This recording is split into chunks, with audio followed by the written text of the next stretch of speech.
Assalamualaikum warahmatullahi wabarakatuh. Selamat pagi para sahabat yang dirahmati oleh Allah Subhanahu wa taala. Ada seorang murid bertanya kepada saya, "Pak, kenapa harus jujur?" Jawaban saya kurang lebih begini. Tak seorang pun manusia di dunia ini ingin ditipu atau dibohongi. Yang kedua, kejujuran adalah dasar dari perbuatan-perbuatan baik lainnya yang akan membawa kita kelak di surga. Semoga kita semua mendapatkan nikmat Allah untuk masuk ke dalam surganya. Kira-kira alasan saya seperti itu. Apakah di antara kita semua ada yang ingin ditipu, dibohongi, diingkari janji, dihianati, dicurigai, atau difitnah? Tentu tidak, kan? Mengapa? Semua perbuatan itu dapat merugikan kita. Dan sebaliknya, jika kita dapat berbuat jujur, maka setidaknya kita dapat dipercaya, disegani, dijaga nama baiknya, dan dihormati orang lain. Jadi, jika kita tidak mau dirugikan dengan cara-cara yang tidak jujur, ya kita harus jujur. Dan dengan jujur itulah kehidupan kita akan menjadi tenang.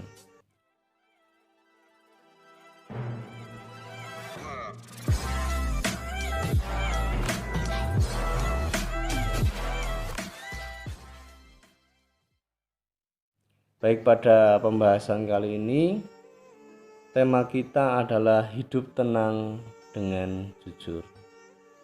Peta konsep yang akan kita pelajari: perilaku jujur, berani jujur, hebat. Ya, kita akan meneladani Quran surat Al-Baqarah ayat 42 dan salah satu hadis yang melalui sanad dari Abdullah bin Mas'ud. Mari berperilaku jujur. Nah, dengarkan hati nuranimu karena ia tak akan pernah dusta. Istafti qalbak. Pada dasarnya manusia ini berhati yang baik, maka dengarkanlah hati itu. Kejujuran tak ternilai harganya. Mengapa harus jujur? Karena jujur membawa kita ke surga. Pengertian jujur adalah kesesuaian sikap antara perkataan dan perbuatan. Kemudian sumber kejujuran adalah hati nurani. Kata hati nurani adalah sesuatu yang murni dan suci.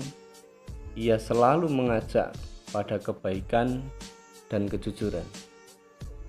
Sebagai makhluk sosial, kita butuh kehidupan yang harmonis, baik, dan seimbang. Kunci keharmonisan adalah tidak ada lain lagi kecuali kejujuran. Karena kejujuran sangatlah mahal, bahkan tak ternilai harganya. Karena terkadang jujur memang kita harus akui sangatlah. Dalil berperilaku jujur. Nah, saya harap dua dalil ini bisa dipahami dan dihafalkan. Yang pertama adalah Quran surat Al-Baqarah ayat 42 dan hadis riwayat Bukhari melalui sanad Abdullah ibnu Mas'ud. Kejujuran merupakan bagian akhlak yang diajarkan dalam Islam. Seharusnya sifat jujur menjadi identitas seorang muslim. Katakan yang benar itu adalah benar dan yang salah itu salah. Apalagi seorang peserta didik yang luhur budinya, kejujuran merupakan sebuah kebutuhan. Yang pertama, dalil kejujuran yaitu Quran surat Al-42. Jika kamu tahu kebenaran sesuatu, maka janganlah kau tutupi. A'udzubillahi minasyaitonirrajim. Bismillahirrahmanirrahim. wala talbisul haqqo bil batili wa taqtumul haqqo wa antum ta'lamun. Artinya, dan janganlah kamu campur adukkan kebenaran dengan kebatilan, dan janganlah kamu sembunyikan kebenaran sedangkan kamu mengetahui. Quran surat Al-Baqarah ini asbabun nuzulnya ditujukan oleh Allah kepada Bani Israel. Ada dua hal larangan Allah terhadap Bani Israel. Yang pertama adalah la talbisul haqqo bil batil. Bani Israel dilarang mencampur adukan yang batil. Maksudnya apa? Pemimpin-pemimpin Bani Israel itu suka memasukkan pendapat pribadinya ke dalam kitab Taurat, sehingga sukarlah untuk membedakan mana yang benar, mana yang salah. Terutama dalam penolakan mereka untuk beriman kepada Nabi Muhammad SAW. Bahkan justru mereka membuat alasan untuk menjelek-jelekan Nabi dan menyalah tafsirkan ucapan-ucapan nenek moyangnya, sehingga mereka lebih percaya kepada ucapan pemimpin-pemimpin mereka dan tradisi yang mereka lakukan daripada percaya kepada ajaran Nabi Muhammad SAW untuk masuk Islam. Kemudian larangan Allah kepada Bani Israel yang kedua adalah wa taqtumul haqqo wa antum ta'lamun.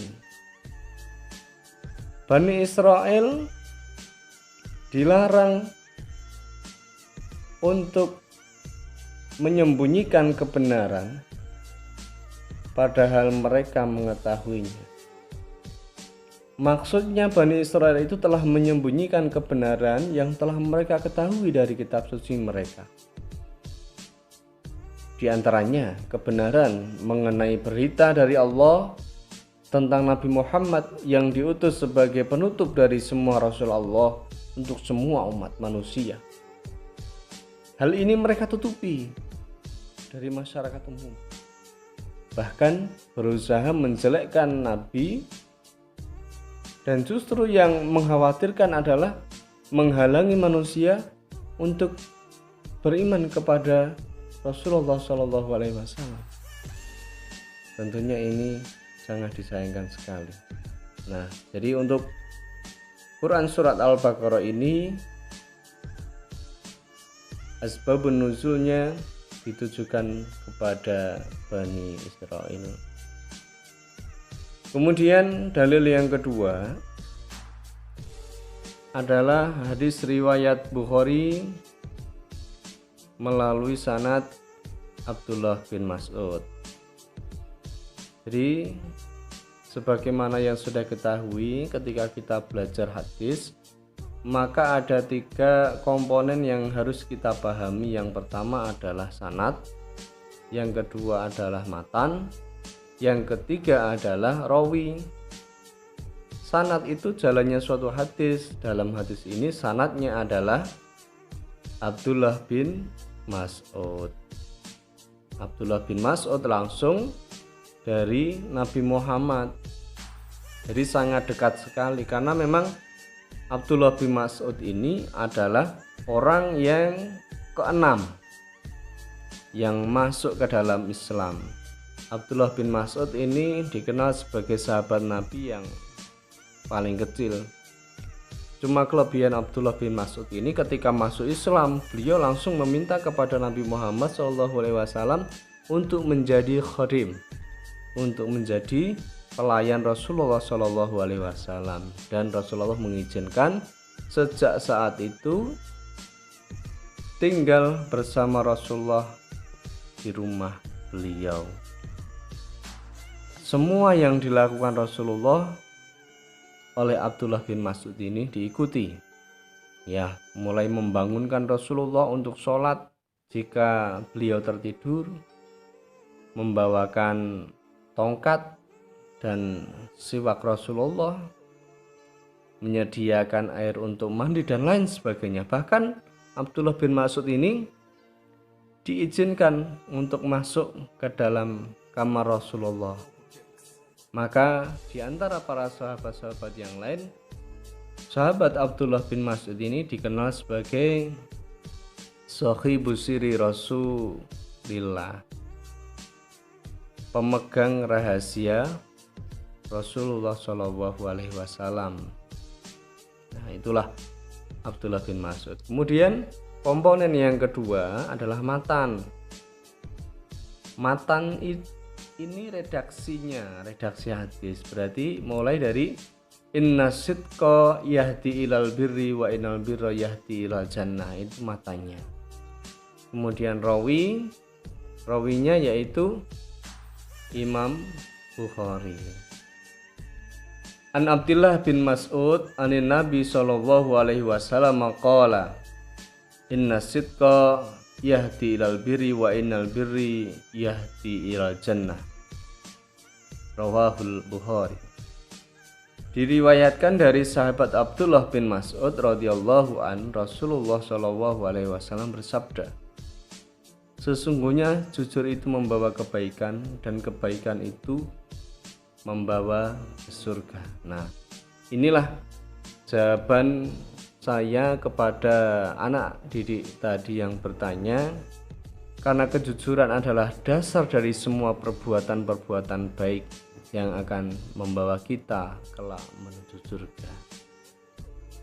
Kemudian hikmah apa yang dapat kita peroleh dari berperilaku jujur? Yang pertama, dipercaya orang lain. Kepercayaan adalah suatu kehormatan yang harus dijaga. Banyak teman, dan perlu kita ingat, mencari satu teman yang setia itu lebih sulit daripada 1000 musuh. Kemudian hikmah apa? Ya, hidup menjadi tenang. Derajat paling tinggi dalam kehidupan adalah ketenangan hidup. Subhanallah. Dan yang paling penting adalah dengan kejujuran itu semoga dapat mengantarkan kita ke surga. Siapa yang tidak ingin ke surga? Pasti semua muslim berharap masuk ke surga Allah Subhanahu wa taala. Contoh perilaku jujur, ya, pada materi ini saya berikan 5 contoh. Karena kejujuran adalah kunci kesuksesan. Yang pertama, dalam konteks di sekolah, perilaku jujur saat ujian, ya, mengerjakan soal ujian dengan kemampuan sendiri, jangan mencontek. Kemudian yang kedua adalah ihsan atau berbuat baik, melakukan kebaikan baik saat dilihat orang maupun tidak dilihat orang, karena bersumber dari niat. Kemudian rizki dari Allah, mengembalikan barang temuan kepada pemiliknya. Jika kita menemukan barang yang bukan milik kita, kita harus jujur. Kita harus kembalikan kepada pemiliknya dengan cara-cara yang sebagaimana sudah diatur. Kemudian disiplin, jujur dalam kedisiplinan, mematuhi peraturan sekolah, peraturan masyarakat, peraturan bangsa, peraturan negara. Bahkan dalam kehidupan sehari-hari, peraturan yang ada di dalam keluarga, meskipun tidak ada yang mengawasi. Kemudian jujur ketika melakukan kesalahan, akui kesalahan itu jika memang itu salah. Tidak mencari alasan untuk menutupi alasan. Demikian materi kejujuran pada pagi hari ini. Semoga bermanfaat dan semoga mudah dipahami.